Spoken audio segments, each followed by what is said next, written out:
Biasanya katanya Pak Tinggi itu sudah jarang turun gunung lah, jarang turun ke kampung gitu. Itu aja dia sudah 200 tahun tuh nunggu baru ketemu saya itu. Sebenarnya pas yang Bapak hilang itu kan yang Bapak lagi diajak keliling sama Pak Tinggi itu. Itu sebenarnya Pak Tingginya ada atau enggak? Nggak ada sebenarnya. Hah? Pak Tinggi itu sebutan istilahnya warga Arjuno ya. Tapi hantu. Ya sejenis makhluk itulah. Males banget sih. Terus orang tua-tua yang lainnya sambil bawa air apa itu disiramkan ke muka saya, air kembang atau apa. Sampai hidung saya itu sulit bernapas, kesurupan kena air. Nah di situ saya baru sadar, loh saya nggak mati, saya nginjak tanah gitu. Ya.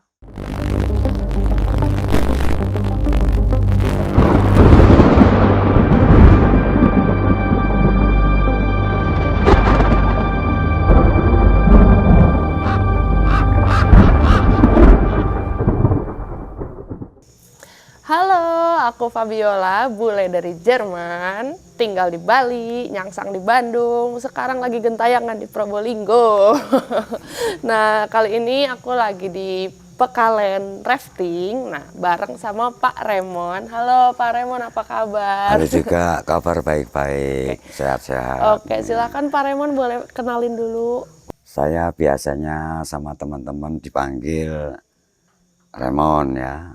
Bahkan ada tambahan di belakangnya itu Remon Tambora. Gitu. Remon Tambora. Tambora, iya. Kenapa Tambora? Tambora itu soalnya nama gunung di Oke. NTT sana. Nah, kebetulan waktu itu saya pas ke sana, mampir ke rumah penduduk. Kebetulan kita bermalam di rumahnya dan pokoknya dia sangat berterima kasih pada saya, padahal saya yang paling berterima kasih. Akhirnya dia titip pesen, nggak bisa kasih apa-apa untuk oleh-oleh. Hanya nama Tambora suruh pakai di belakang nama saya. Oh, bisa gitu. Iya.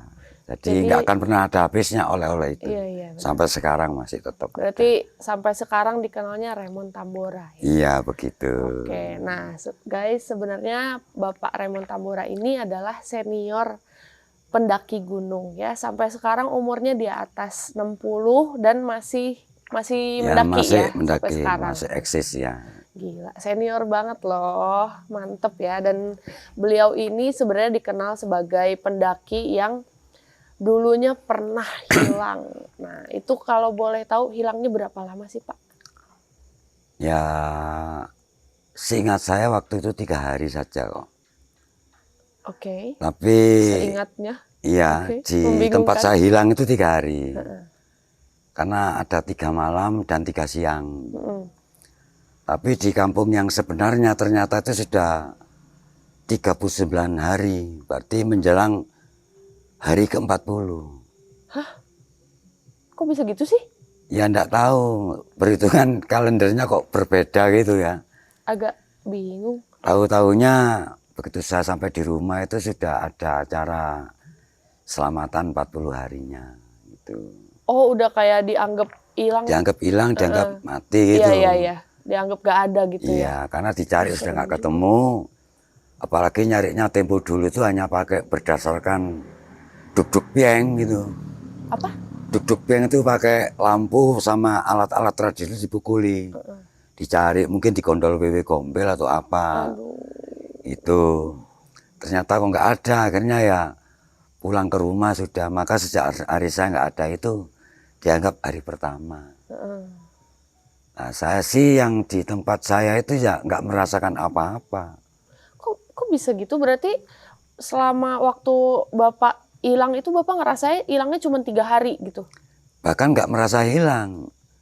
Saya hanya berada di kampung situ, kenalan sama Pak Tinggi, terus diajak keliling-keliling, dikenalkan sama warganya, terus diajak pergi ke beberapa gunung, dikenalkan sama beberapa orang-orang di gunung itu, biar nanti kalau ke gunung sana mampir ke situ gitu maksudnya, dikenalin. Ya saya ya saja. Jadi diajak ke Gunung Kelut, Gunung Kawi. Kan waktu itu saya kan di Arjuno. Terus diajak ke Semeru, diajak ke Argopuro sampai Raung dan Ijen. Terus yang ke arah barat, ke Gunung Lawu, bahkan sampai ke apa itu Triple S ya, Selamat Sundoro Sumbing, Jawa Tengah, dan terakhir ke Merapi. Itu. Nah di Merapi ini saya agak lama sempat minum air putih juga, disuguhi sama temannya Pak Tinggi Arjuno, itu namanya Mbak Sumbro di Merapi itu. Ya pesen-pesen kalau ada waktu main-main di sini nak, itu. Oh iya gampang Mbak, saya bilang gitu aja. Saya nggak mikirin yang lain-lain ya. Iya. Pokoknya ingat saya kayak kampung kita biasa itu. Iya, lagi enjoy ya. Iya, kalau tahu yang Nggak sebenarnya ya ngerasain saya takut. Makanya saya nggak takut karena ya seperti kita berada di kehidupan seperti biasa itu di kampung. Oke, tapi bentar, sorry aku motong. Jadi sebenarnya pas yang Bapak hilang itu kan yang Bapak lagi diajak keliling sama Pak Tinggi itu. Itu sebenarnya Pak Tingginya ada atau enggak? Nggak ada sebetulnya. Hah? Pak Tinggi itu sebutan istilahnya warga Arjuno ya. Tapi hantu. Ya sejenis makhluk itulah. Ih, males banget sih. Jadi orang sana panggilnya Pak Tinggi semua. Itu. Orang sana tuh Orang Gunung Arjuno sana panggilnya Pak Tinggi. Orang yang asli. Iya, penghuni aslinya Arjuno. Bukan seperti kita manusia ini, bukan. Berarti misalkan pendaki-pendaki lain yang pernah naik ke Arjuno tuh mungkin ada sebagian yang pernah lihat Pak Tinggi itu gitu atau gimana? Mungkin juga, tapi biasanya katanya Pak Tinggi itu sudah jarang turun gunung lah, jarang turun ke kampung gitu. Itu aja dia sudah 200 tahun tuh nunggu baru ketemu saya itu. Ih, seru. Saya nggak mikirkan 200 tahun tuh lama tuh nggak mikirin ke sana ndak. Waktu itu masih muda-mudanya ya cuek-cuek aja. Iya. Berarti waktu Bapak pertama kenalan sama Pak Tinggi itu berarti awalnya nggak tahu? Nggak tahu, nggak kenal. Ya iyalah kalau tahu ngebret kali. Saya itu ngertinya Pak Tinggi itu begitu banyak orang warga yang pulang merumput, pulang cari kayu, berpapasan sama Pak Tinggi tadi itu, dia sambil nyapa, manduk, kasih hormat ke Pak Tinggi. Dari mana Pak Tinggi? Ini ngantarkan cucu ini, katanya gitu. Lalu semua orang bilang Pak Tinggi, berarti saya punya asumsi bahwa, oh ini ternyata Pak Tingginya sini. Gitu. Iya. Nah, saya pun juga nggak ketemu di jalan, nggak tahu-tahu waktu mau mengambil foto saat matahari tenggelam, terus kalau dikasih awan itu kan enak, bagus. Bahkan saya sudah punya konsep judul. Wah ini kalau awan tuh menutup temaram matahari itu, tak kasih tema temaram senja di puncak Arjuno begitu. Tapi anehnya, begitu kamera saya masukkan ke arah matahari, kok kabutnya nggak pernah nyampe lewat situ gitu loh. Nggak masuk di dalam kamera angel saya. Iya. Tak tunggu sampai beberapa saat nggak muncul. Tapi kalau saya lihat nggak pakai kamera, dia berjalan tinggal 4 detik, 5 detik bakal melewati matahari. Maka sesuai dengan tema saya, tapi itu nggak pernah terbentuk. Jadi begitu saya bingung mikirkan kenapa lah, disitulah tiba-tiba Pak Tinggi itu muncul di samping belakang kanan saya sambil menepuk pundak saya. Bahasa Jawanya, "Nger kalau lapar ayo nang omah makan. Nak kalau lapar mari ke rumah saya." Nah kalau saya bahasakan seperti itu.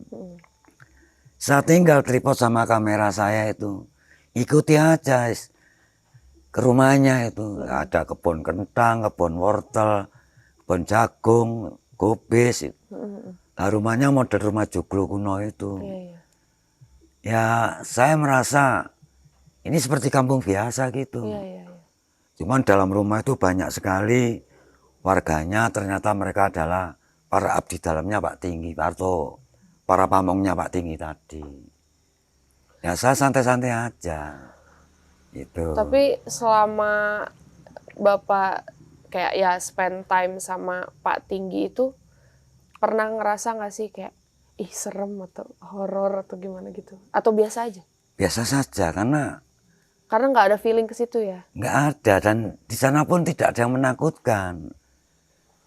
Nah, cuman waktu itu aja yang Pak Tinggi agak marah itu, dia pesen sama saya, nah kalau kamu ingin sesuatu apapun di sini, bilang sama saya. Siap, ya, saya bilang gitu. Ya. Nah, suatu saat saya jalan, itu ada pasar ya. Kalau para pendaki bilang itu pasar setan. Tapi itu namanya bukan pasar setan, pasar krusuk. Pasar Krusuk. Iya ada tulisannya di papan bor itu pasar krusuk itu. Kalau disebut pasar setan dia marah dia, orang-orang warga situ. Kenapa marah? Ya karena nggak mau nama setan itu disebut di situ. Namanya aja pasar krusuk kok disebut nggak sesuai dengan namanya. Oh iya iya. Itu. Nah, saya melintas di pasar itu kan banyak orang jualan macam-macam kan. Itu ada yang jualan cenil ya. Cenil itu kayak makanan tradisional yang dari singkong kalau digigit kenyal-kenyal, diparutin kelapa terus dikasih gula merah itu ya, dipincuk daun pisang gitu. Nah, saya ingin makan itu, memang saya suka.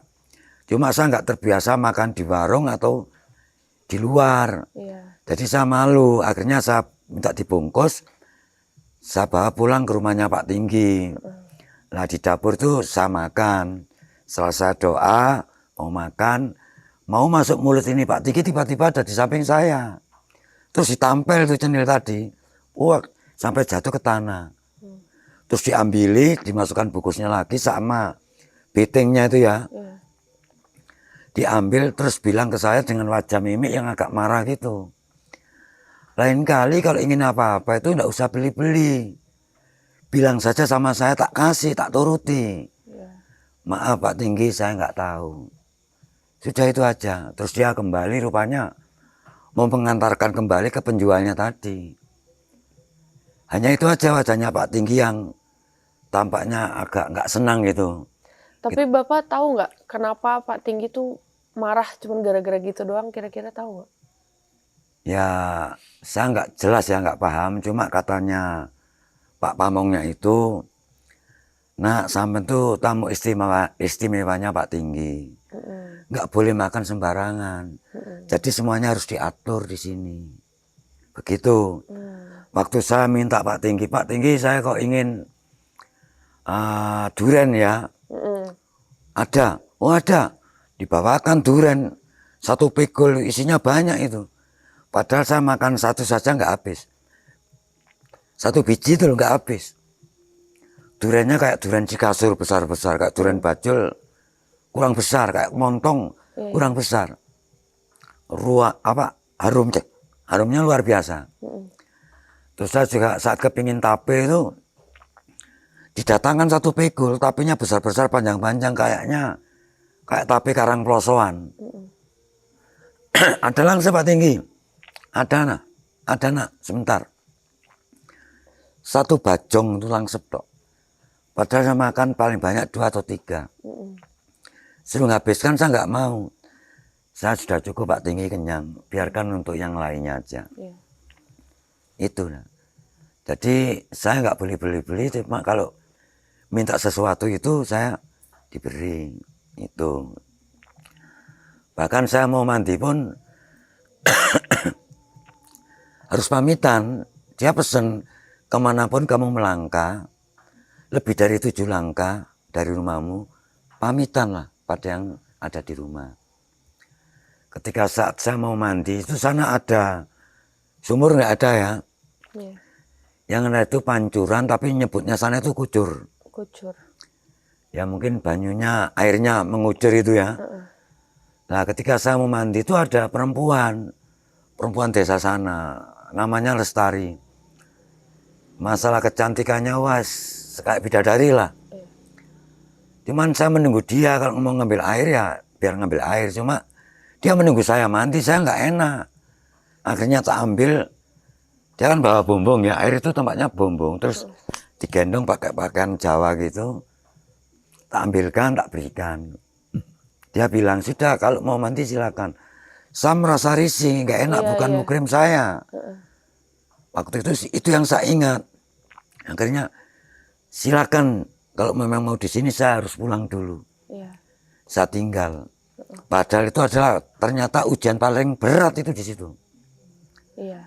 Karena menurut Pak Pamong di Arjuna sana, kalau ada warga asing pendatang, kemudian dikawinkan oleh orang Arjuna sana, maka dia bakal nggak pernah kembali lagi ke kampung aslinya. Oke. Seperti itu. Kalau dia hanya pacaran saja, ya atau mengambil barang di sana tanpa izin, nah dia bisa pulang, tapi biasanya miring gini. Nah hanya orang-orang tertentu saja yang bisa kembali, ya ndak miring, ndak apa-apa, Nggak biasanya kenapa-napa dikasih gitu ya. oleh-oleh. Iya. Lah Pak Tinggi pernah janji sama saya mau dikasih pisau. Untuk apa Pak Tinggi pisau itu? Ini oleh-oleh dari saya, nanti banyak manfaatnya. Untuk ngopas kelapa atau apa, bisa. Tapi anak kan sukanya naik gunung turun gunung ya. Nah itu kan bisa untuk babat-babat membuat jalan rintisan. Ini pisau tebas untuk di hutan. Oke siap. Nah sampai saat saya pulang ke rumah itu pun saya lupa nggak memikirkan pisau. Sampai sekarang pun pisau itu nggak pernah saya bawa, nggak pernah kelihatan mana pisaunya gitu. Iya, iya, iya. Tapi Seperti itu. waktu Bapak pulang tuh ke rumah Bapak itu diantar apa emang Bapak udah tahu jalannya gitu atau gimana? Soalnya kan ini ceritanya kan Bapak hilang gitu kan. Nah sebetulnya saya itu nggak ada niatan untuk pulang, lupa dengan pulang, lupa dengan ya Kak Bimbi lah, lupa dengan sanak saudara dan kampung halaman. Iya. Kayak lagunya Bimbi itu. Ketika saya selesai sholat maghrib, itu begitu salam akhir itu dan saya usap muka saya gini, atau gitu akhir selesai itu, kok rasanya bau saya itu kok mencium kayak pisang yang terlalu masak gitu loh. Iya, oke. Aromanya gitu. Terus kayak pisang, nggak taunya setelah ngomong pisang, aromanya lebih tajam lagi. Kayak bau tapai atau tape singkong gitu. Loh kok bau tape. Lah yang ketiga loh kok kayak bau apem gitu. Lah begitu saya ngomong loh kok kayak bau apem. Lah disitulah saya tuh ingin apem. Bahkan rasanya keinginan apem itu seperti orang yang sedang berjalan di padang pasir, hausnya bukan main ya. Ingin minum es gitu loh rasanya. Iya, iya. Pokoknya kalau dikasih apa-apa nggak mau, pokoknya hanya es gitu di padang pasir. Lah ini saya tuh hanya ingin apem saja. Iya. Tapi ternyata Pak Tinggi itu nggak bisa kasih apem. Dia minta maaf ke saya. Maaf nak, kalau apem saya nggak bisa. Kalau mau minta emas 1 gunung saya bisa. Tapi kalau apem saya nggak bisa. Wah ya nggak gitu Pak Tinggi. Sampai tahu ya, saya minta hanya apem. Iya. Bukan emas, bukan intan, bukan permata. Iya. Hanya apem. Maaf nak, saya itu banyak kelemahannya. Sekecil apapun itu kelemahan. Saya nggak mampu. Itulah saya banyak salahnya. Di situ saya agak sedikit nggak enak, agak sedikit marah juga ya. Pikiran saya begini, waduh, ini orang tua kok nggak bisa dipegang omongannya ya. Dia kan pernah bilang sama saya, kamu nggak usah beli-beli, kalau ingin apa-apa bilang saja sama saya tak kasih. Iya benar. Loh kok ternyata saya minta apem, dia nggak kasih. Iya. Sampai untuk orang tua macam apa kok omongannya itu ditelan kembali. Iya. Saya aja mesti nggak ngerti apa-apa, sekali meludah, saya nggak akan pernah menjilat ludah saya Pak Tinggi. Iya. Dia tuh nangis sambil minta maaf dan mencium kaki saya. Dan kalau nggak gitu saya mau pulang aja. Nah, Nah di situ saya ingat mau pulang. Nah, Nah akhirnya oke lah kalau mau pulang, tapi ada syaratnya. Apa? Jangan tidur. Kalau ngantuk, gak boleh ngantuk. Loh kalau terpaksa ngantuk, ya bakar kentang atau bakar jagung lah. Nanti sebelum ayam jantan kokok pertama kali, kamu tak antarkan pulang. Siap? Siap. Nah, saya setiap ingat itu ya, mesti ngantuknya bukan main. iya, Tapi sampai saya pegang makanan panas itu makan biar nggak ngantuk. iya, iya, Karena ingat dengan janji tadi, saya memang harus menepati janji. iya, Karena janji bagi saya adalah hutang. oke, Jadi harus saya selalu tepati itu. Dan saya tapi anehnya nggak pernah mendengar ayam itu keluruk. iya, Kukuruyu kan biasanya begitu. iya, Itu nggak dengar, tapi tahu-tahu kok Pak Tinggi sudah ada di belakang saya. Ayo nak, waktunya pulang nak. iya, Saya tak anu ke mas-mas, nggak usah, sudah waktunya mepet ini. Oke, langsung saya lewat pintu belakang, turun lewat kebun apa itu, kentang, kebun wortel, kebun jagung, terakhir kebun kobis, terakhir kebun jagung. Nah di situ itu ada semacam jembatan ya, titian. Jembatannya itu hanya dari satu batang bambu kayak bambu ori atau bambu betung itu ya, tapi panjang. Terus di atas ada satu lagi, jadi yang satu untuk pijakan kaki, yang satu untuk pegangan tangan. oke, Nah di situ saya mau digendong sama Pak Tinggi. Terus saya kok mau digendong, saya merasa aneh. iya, Saya bilang Pak Tinggi ke saya kok digendong. Iya nak, ini jembatan ini dalam. Maaf Pak Tinggi, saya sudah besar, iya, kok digendong. iya, Seharusnya Pak Tinggi yang saya gendong karena sudah tua. iya, Loh kok gitu nak? Waktu saya kecil saya digendong sama orang tua. Loh begitu saya sudah besar, kan seharusnya saya balas budi, ganti menggendong orang tua. tua, iya, Mana bakti saya pada orang tua yang membesarkan saya kalau saya sudah besar kok masih minta gendong. iya, Nah ini jalannya berat dan berbahaya. iya, Sudah saya nggak mau ndak. Waktumu mepet nak, ayo cepat. Kalau kamu nggak percaya ini dalam, itulah ada batu itu. Dorong dengan tangan kananmu. Kalau nggak bisa, dorong dengan tangan kirimu. Batunya sebesar jeep Willys atau jeep kanvas itu ya. Saya nggak ngerti apa-apa, tak coba lah sentuh dengan jari telunjuk ini. Batunya bergerak turun ke bawah. Tapi kok nggak bunyi biur gitu ke air. Katanya sungai itu. iya. Saya tunggu gak lama baru bunyi biur Oh, gitu. dalam banget berarti. Saya baru sadar bahwa sungai itu dalam, jurangnya dalam. Iya, Nah disitulah saya mulai punya rasa takut. iya, Aduh kalau gini Pak Tinggi, saya tetap nggak mau gendong meskipun takut, tapi tolong saya dituntun aja. iya, Oke, akhirnya saya dituntun dipegangi. Tangan kanan pegangan bambu, yang atas tangan kiri pegangan Pak Tinggi, sambil jalan pelan-pelan. Dan begitu kaki menginjakkan bambu bawah, bambu itu bergerak kanan kiri. Loh kalau pas jatuhnya nggak pas kan jatuh ke jurang. iya benar. Saya khawatir sekali di situ. Tapi anehnya ada sesuatu yang aneh. Kok pas jatuh kaki saya itu pas di bambu terus. Nah kembali pada sifat dasar anak muda waktu itu. Darah saya masih darah muda waktu itu. Tak coba. Waktu bambu itu ada mau bergerak dari kanan kan ke kiri. Sebelum sampai di kiri, kaki kanan saya Nyobain ke. tak nyobain gini. Iya. Bambu itu sudah ada di kaki kanan saya. Jadi kayak bambunya kayak ngikutin. Balik lagi Iya, yang ngikuti. Jadi kemana kaki melangkah, bambu itu mesti ada di bawahnya. Meskipun belum saatnya. Iya, iya, ngerti. Tahu gitu akhirnya saya nggak lihat bawah, lihat depan sudah. Sambil santai itu, karena saya merasa yakin nggak jatuh kalau dipegang Pak Tinggi gitu. Iya, Nah sampai di ujung jembatan selesai, jalan di kebun jagung, habis itu ada satu jembatan lagi. Cuma nggak panjang. Kalau yang jembatan yang panjang tadi, panjang sampai ujungnya nggak kelihatan karena tertutup kabut. Nah jembatan pendek ini kira-kira sekitar 15 meteran mungkin. oke. Di situ saya suruh jalan sendiri. Ayo nak jalan sendiri ini. Saya takut Pak Tinggi, anak laki-laki nggak boleh takut. Kamu harus berani, kamu anak laki-laki. langkahmu lebih jauh daripada anak perempuan. Ayo, lelaki itu harus berani.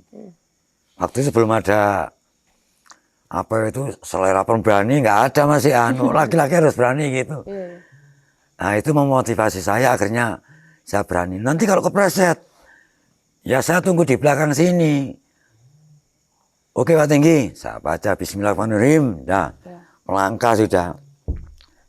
Selamat gitu. Nah, kaki pertama nggak apa-apa, kaki ketiga injakan bambu mulai bergoyang. Semakin ke tengah, goyangannya semakin kencang. Bahkan saya menengok Pak Tinggi ke belakang, nggak berani. Mau berhenti apa terus, mau berhenti apa terus. Cuma di belakang dengar-dengar suara sayup-sayup, terus melangkah gitu. Kayak lomba itu ya, ayo terus gitu. Nggak lihat nakutnya saya. Nah begitu pas di tengah-tengah itu saya kepleset. Jatuh ke bawah sungai, ke jurang. Nggak tahu dalamnya berapa, cuman rasanya itu telinga bunyinya kok bet gitu.